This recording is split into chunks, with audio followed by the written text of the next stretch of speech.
গ্রেপ্তার হয়েছে, কি বলবো? দেবরাজসহ আরো অনেক তৃণমূল পঞ্চায়েত সমিতি কেটে হবে। দেখুন, দেবরাজ অভিষেক ব্যানার্জি ফ্রন্টম্যান, টাকা তোলা থেকে নিয়ে আমার তো মনে হচ্ছে ওই চন্দ্র কেসে দেবরাজের ইনভলভমেন্ট হতে পারে। ওর একটু ক্রিমিনাল যোগাযোগ করা খুব শখ আছে। মমতা অভিষেক ব্যানার্জি লোক, ও সুমিত, এরা সব ক্রিমিনাল যোগাযোগ খুব রেখেছে। আমার মনে হচ্ছে এই সব ধরনের লোকগুলোকে ওয়াশ আউট করা দরকার, মানে একদম তুলে জেলে ঢোকানো দরকার। কেন এ পাবে, তথ্য পাবে। আমি জানি যতটুকু ইনকোয়ারি যেভাবে চলছে, এরাই ওদেরকে হায়ার করেছিল। কারা কাদের হায়ার করছে? এই দেবরাজ, সুমিত, এরা সব ক্রিমিনালদেরকে হায়ার করে যেখান তেখান সেন্টার দিয়েছিল। চন্দ্র থেকে আরও মার্ডার করাবার এদের প্ল্যান ছিল, কিন্তু ঘটনাক্রমে এই ঘটনাটা ঘটেছে ইলেকশনে রেজাল্টের পরে। তো এই ধরনের একটা বড় মানে এই নেক্সাসটাকে ভাঙতে হবে মাননীয় মুখ্যমন্ত্রীকে। উনি নিজেই পুলিশটা দেখছেন, তো সব তথ্য সামনে আসবে। দেখুন, দেবরাজের ইনভলভমেন্ট ছাড়া ওই সব জায়গাতে অপরাধী আসতে পারে না। দেবরাজের একটা মানে নিজেকে হিরো সাজার একটা প্রবণতা আছে। পার্থভূমি ঘনিষ্ঠ, সুমিতের ঘনিষ্ঠ, অভিষেক ব্যানার্জি বাড়িতে যাওয়া অ্যাক্সেস ছিল, তো ওর ব্যাপারে অনেক চিন্তা ভাবনা, এজেন্সিকে সার্চ করলে অনেকগুলো তথ্য বেরোবে ওর কাছে।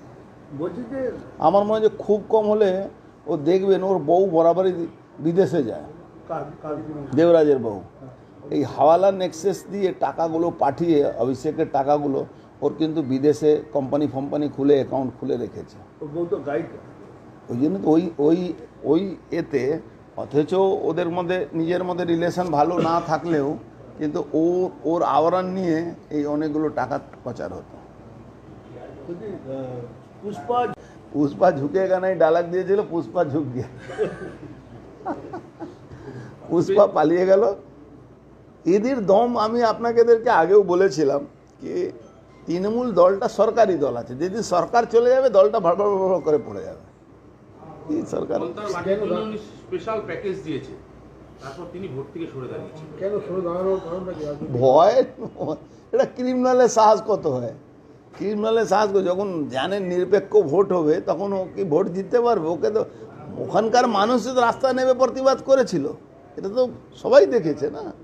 তৃণমূলের প্রার্থী হয়ে তারপরে তিনি বলছেন সরাসরি যে শুভেন্দু অধিকারী যে বর্তমান মুখ্যমন্ত্রী, সে ফল তার মানুষের জন্য ভাবছে। তিনি তো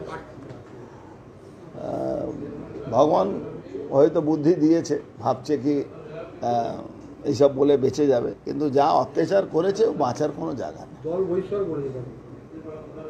দল বহিষ্কার করুক, যাই করুক, দলে আছেটা কি? ওই দলের তো কিছু নেই, নাহলে সব থেকে আগে মমতা ব্যানার্জি, অভিষেক ব্যানার্জিকে বহিষ্কার করা উচিত। কেন? এরাই তো লুটপাট করে দলটাকেই তো মানে সিপিএম থেকে নিচে চলে গেছে এখন।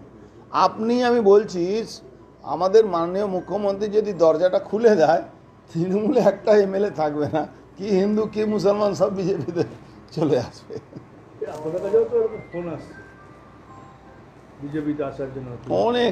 অনেক লোক ফোন করে। আমরা ভাই পার্টির সিদ্ধান্ত যেটা আছে সেটার এবারে বেশ করে চলি।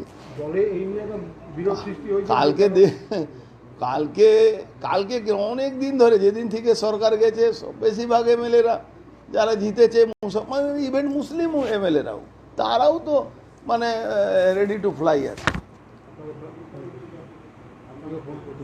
আমাকে ফোন করছে, যে যাকে পাচ্ছে সে তাকে ফোন। আপনি তো মদন মিত্রকে সরাসরি বললেন যখন তখন চলে আসতে পারে। হ্যাঁ, মদন মিত্রকে বলেছি। মদন মিত্র শরীরও খারাপ, আবার মদন মিত্রকে নেবে কি পার্টি নেবে কেন, এটাও একটা ব্যাপার আছে। মদন মিত্র তো ব্ল্যাক স্পট বেশি আছে।